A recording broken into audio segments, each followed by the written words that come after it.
Hi, I'm Dr. Nisreen Daoud, and I'm one of the assistant professors in the School of Education. And I'm Bradley Conrad. I'm also a professor in the School of Education. And today we wanted to invite you into our conversation on teacher burnout and nutrition.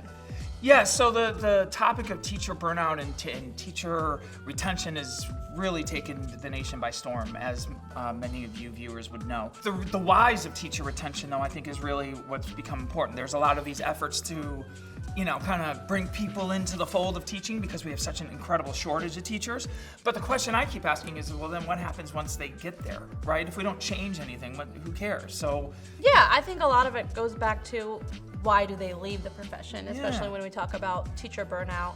We see so many teachers coming in super excited to teach and be a part of the wonderful world of education, and then before we know it, they're leaving the field. And so a lot of what we want to talk about and a lot of our conversations on a regular basis are, well, why are they leaving and how can we make sure good teachers are staying in the classroom? Yeah, and it's interesting. So we've been doing a lot of work together. We have grant works that we're doing. We're working with nonprofit organizations that help renew teachers, if you will. But in that work, we do a lot of background stuff on, well, why are they leaving the field, right? So the most interesting thing, I think at least, is it has nothing to do with money, which usually people think, oh, that's cool, they don't pay them enough. If they paid them more, well, teachers aren't generally motivated by that. They're motivated to make a difference. They're motivated by kids. They're motivated, they sort of have that calling. It's really about feeling valued. It's really about feeling as though they have some autonomy. They feel beat up. They feel as though, these missives are coming down from on high and they have to follow them. And it's become a thing, even the public resignation, right? Yeah. And it's almost always about that lack of respect and autonomy and so forth. Absolutely. Teaching is hard and days are hard, and no matter how much we teach future teachers how hard it can be until you're actually in your own classroom for several years, you don't really know how hard it is. And I think that's one of the biggest things that drives people away. They start their first years of teaching and they realize how much work goes into teaching, and it's not a 9-to-5 job. It's a 24/7 job, and you do lots of things and you wear lots of hats, and you're a secretary, you're a coach, you're a cheerleader, you're a parent for some, and it all depends on where you're working. So one of the biggest things we always come back to and is finding your why. Start with your why and come back to your why. Why are you going to teaching? Why is teaching for you? Why are you here? And finding that passion is so important. Yeah, and crossing over, we talked a lot about perceptive teaching from my book, Lesson Planning with Purpose, 5 Approaches to Curriculum Design. With that, that perceptive teaching is it's really the teachers that thrive and the teachers that are successful is who they are and what they do align. There's that sort of synergy there, because if they don't, they sort of feel as though they're lacking in integrity in what they're doing. So I think that's a critical piece as well. Is it's really not just about what kind of lesson plans do they write, or how are their test scores, which is it is what it is. But it's really about, are they thriving as individuals? Are they, and then ultimately, it's the whole idea of if mom's good, everybody's good. Yeah. Or dad's good, everybody's good. It's a similar concept. Yeah, well, which brings up another great point, right? This idea of, one, having your why and making sure that that's at the forefront of every day, because some days are really hard, and going back to your why at the end of a really long day is so important. But it goes back to that other piece, right, of taking care of yourself as a teacher. You can't do it all every single day, and we carry a lot with us once we leave our classrooms, and it's finding that piece there, right?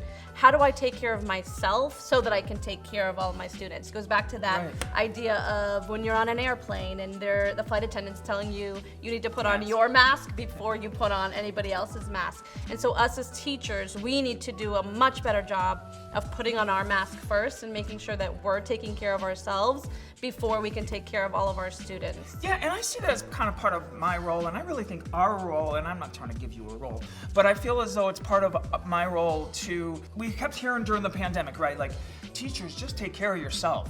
I'm not sure what that looks like, but go do it. Yeah. Right? So I feel like as someone who's a teacher advocate, someone who cares deeply for teachers and obviously ultimately kids. Absolutely. I want to help them achieve that sort of balance. Yeah. Give them the skills, teach them the how, the why. That's why we started the Center for Teacher Growth and Renewal.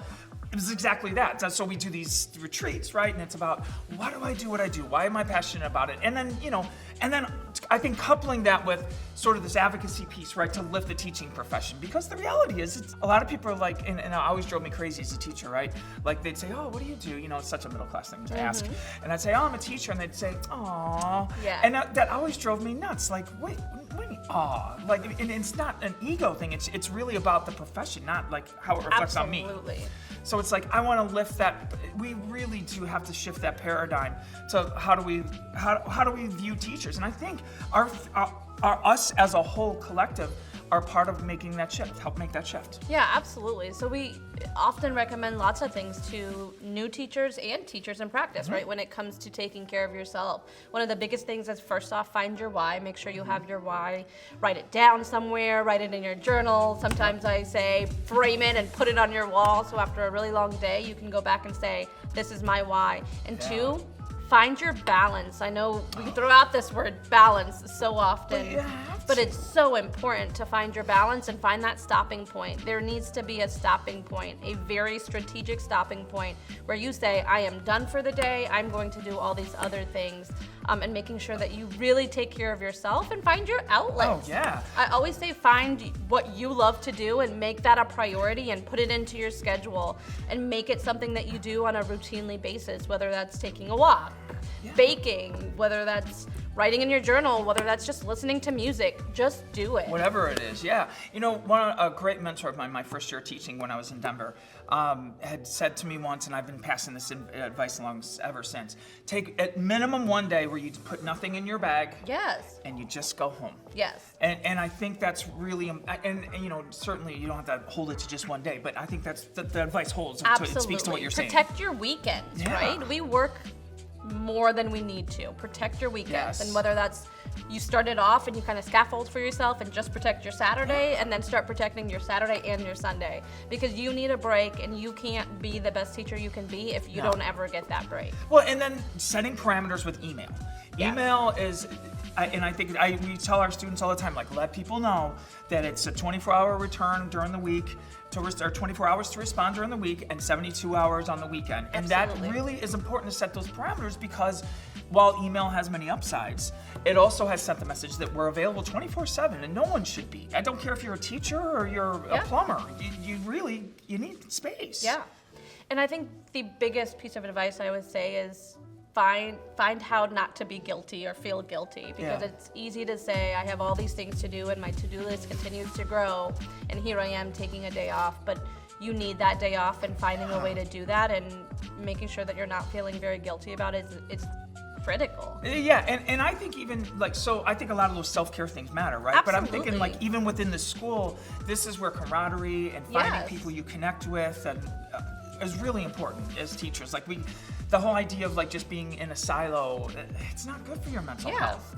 It's almost like the idle hands kind of notion, right? Like the idle hands and your mind's going, and it's really helpful to have that sense of community. Absolutely. Find your people is kind of your thought, right? Yeah. I think my first couple of years of teaching, we used to have a group that would just meet on a Friday afternoon and do happy hours or go have a cup of Friday coffee afternoon after. club. Yes. We used to have that right. Friday afternoon club, right? Just so Right. that we could unwind, get a chance to talk to each other. Sometimes it was school related, and sometimes honestly, not. oftentimes it was not, and that's okay. Yeah, and I think that's, really, when you're thinking, and certainly there's more things that we can mention around what can we do to help take care of teachers, but I think, those pieces that we've discussed are critical if we really want teachers to thrive. Absolutely. So we very much recommend that you take care of yourself before you take care of your students. Yeah, and if you are a teacher and you happen to be watching this video, we'll recommend that you reach out to us, or anytime. We welcome you to visit www.centerforteachergrowthandrenewal.org, and there's all kinds of great resources for you and community for you to find, and we're happy to facilitate that. Yeah. Excellent. So